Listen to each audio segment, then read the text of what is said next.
If your mornings typically look like this or like this, then you probably hate mornings, just like 80% of the population. But the reason why morning routines have never worked for you, have never stuck with you, you're trying to copy someone else's routine. Maybe it was a celebrity or an influencer you saw, and it's just too complicated. It doesn't fit your lifestyle or your needs, and it doesn't leave you feeling fulfilled. The first step to exiting your lazy era is to start your day off on the right foot, but you can't do that if you're just scrolling through TikTok first thing in the morning, filling your head with garbage and distractions that's going to deplete your focus for the rest of the day. Now, I've been a master of morning routines for quite a while now. You guys probably know me as the girl that wakes up at 5 a.m. like a crazy person, but you don't have to wake up early to be productive. There are plenty of successful people out there that don't wake up early, and they actually hate waking up early. So after a lot of trial and error and trying out a lot of different routines, I've mastered the science down to a T. So I'm gonna share with you my simple steps for creating the perfect morning routine that will make you the most productive, most motivated, most driven version of yourself. And spoiler alert, it doesn't require waking up at 5 a.m. The first step to not absolutely hating your mornings is to actually get into a schedule. I feel like the word schedule is so academic or corporate. Like as soon as you hear the word schedule, you automatically think of school or structure or it being like really strict. But all a schedule is it's just a structure for how you plan your day. A big reason why you probably hate your mornings is because you have this huge sense of guilt when you sleep until noon and then it feels like you've wasted the entire day. So then you just end up scrolling on your phone because it's like, well, what's the point now? I basically just spent all my time in bed. And then it's this negative feedback loop that goes on and on and on and repeats itself every single day. But if you intentionally wake up at a certain time, you won't feel guilty because that was the time that you planned to wake up anyway. And because there's no guilt associated with waking up, you'll feel more productive and ready to start your day. Intentionally waking up at a specific time sets the tone for the rest of the day that everything else will be intentional. Now, like I said, the exact time that you actually wake up is unique to you. I can't tell you what that number is. For me, it's 5 because I need that much time in order to get everything done. But for you, it might be different. Whatever that time is should be realistic and achievable that you could do it every single day. But don't underestimate yourself either. If waking up at 6 or 7 sounds hard to do, I'd challenge yourself and see if you could stick with it for a week. You'd actually be surprised at how capable you are of doing hard things. So figure out what that ideal time for you is, make sure that it's not too early or too late, and stick with it. Be consistent. The only way for you to establish a morning routine is to actually be in a routine. So if you do it for like 2 days and then stop, it's not really a routine. The next thing you want to do after waking up is to move your body. Some people like to go to the gym, some people like to go for a walk, some people like to do yoga. It's up to you. Just find some form of exercise that you don't absolutely hate and that you actually enjoy doing, and do it within 30 minutes of waking up. Moving your body is not just good for your physical health, but for your mental as well. Exercising just helps prepare your body and mind for the rest of the day ahead, and it also helps to de-stress you, especially for those of you who wake up feeling anxious. For me, I like working out in the mornings because it actually helps me feel more awake. I'll literally just throw on any random playlist at the gym and it just helps me feel more excited and ready for my day. And honestly, that's another thing too. Having good music or a good podcast or throwing on your favorite workout clothes can really just help motivate you to actually do that form of exercise. And for me, even if I really don't feel like going, after I do work out, I always feel so much better. Like I never regret a workout. So I think just having that in mind and knowing that I'll feel so much better is honestly what gets me out the door and to the gym every morning. But you don't have to be like me and go to like a physical gym. You also don't need to like work super hard and exhaust yourself and deplete all your energy. Moving your body can literally be as simple as stretching. But exercising in some way and finding a workout that you enjoy will help you be more consistent and train your mind to be more productive. So after you've done your little workout, the next step in creating your morning routine is to carve out some time for self-care. And if your first thought is, I don't have time for self-care, like I'm already so busy in the mornings, think again. If you have time to stand in line for coffee, scroll on TikTok, then you definitely have time for some self-care. But just like working out in the mornings, it doesn't need to be anything crazy. I'm not asking you to go get a facial at 7 a.m. in the morning. It can be things like doing a face mask, tweezing your eyebrows, doing your hair, just something that helps you feel better about yourself. So for me, I like doing my skincare routine. It helps me feel more relaxed. I feel like I'm getting pampered, even though I'm the one who's applying my skincare. So speaking of skincare and self-care, I totally forgot to mention that I've been working on something super exciting for all of y'all that want to learn more about skincare specifically. I just created an online course and community that simplifies skincare, breaks it down to just the essentials, no overwhelming information or influencers telling you to buy this or buy that, none of that. It's all basics, breaks down skincare to a science, and helps you feel confident by connecting you with others in an inclusive community. This is a way for you to connect with me as well as connect with other people who are also on their skincare journey. I am pre-launching it exclusively to you guys, my family on YouTube, before I open it up to everybody. So whether you're just getting into skincare or you're looking to just refine your routine and get some recommendations, I've got you covered. Click the link for instant access to it, and I can't wait to see you all there. So the next thing you're gonna do after you have a little me time is to feed your soul. I like to think of the soul as the true you on the inside, not who your boss wants you to be, not who your teachers want you to be, not even who your parents want you to be. Your soul is the most genuine, most pure part of who you are. So one way that I like to do this is by doing affirmations. I talk about affirmations a lot. You probably know what they are, but just in case you don't, they're essentially positive phrases or mantras that you say to yourself or that you can listen to that help you achieve your goals. I put my affirmations on a slideshow with pictures so that in the morning I can just go through them and look at the pictures while I'm saying the affirmations. Or if you don't want to sit down and read your affirmations, you can also record them on your phone. I recorded mine, so I'm gonna play them for you. I am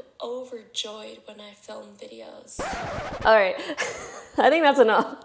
One was enough. Another way I like to feed my soul is through journaling. Maybe I'm an old soul, but I think writing is an outdated practice and not enough people do it anymore. But getting your thoughts and feelings out on paper is so therapeutic and calming, and it's honestly just a great way to start your day. Again, especially if you wake up with a lot of anxiety or worries or stress, it really helps to just brain dump all of it into a journal. And it might help you get closer to the reasons why you're feeling that way. Or you can just write some things down that you're grateful for, which is another good way to start your day. Doing this can shift your focus on the things that you do have rather than the things that you don't, which can often be an origin for our anxiety and stress. So whatever way you like to feed your soul, do it every morning and you will be shocked at how much your life transforms and the person that you evolve into. You will vibrate at a much higher frequency and everyone around you will start to notice that you are not the same person as you once was. After you fed your soul, you then have to feed your mind. I feel like a broken record at this point because of how much I say this in my videos, but I always tell you guys to learn,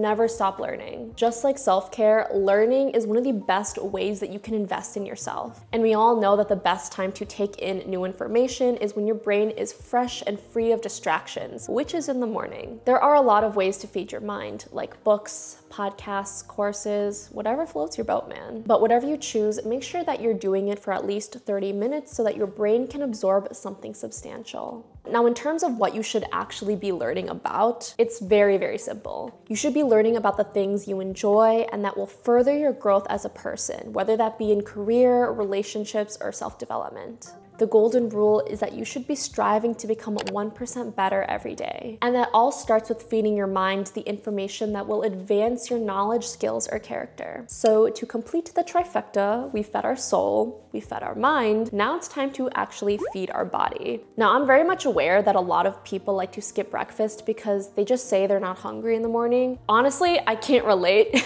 because I get hangry. If I don't eat first thing in the morning, I literally cannot focus on anything else, and I'm only thinking about food. And by the time lunch comes around, I'm so hungry that I end up making unhealthy choices and grabbing like sugary or greasy food, and it doesn't make me feel good. So that's why for me, I choose to eat breakfast just to help me stay full so that I can just focus on other things. But this doesn't mean you should just eat like whatever in the morning. The first thing you put into your body every day should always be nutritious and satisfying. And that will set the tone for the rest of the day. Especially if you're trying to eat healthy or make better choices, you want to be consistent with every single meal. So make sure that your breakfast contains proteins, fats, and carbs that will fuel your body and give you energy for the rest of the day. Let me know if you guys want me to make a video on healthy breakfast ideas, because as you can see, breakfast is low-key my favorite meal of the day, and I honestly look forward to it every single night. So that is my step-by-step guide on how to stop hating your mornings and actually create an effective routine that's gonna work for you.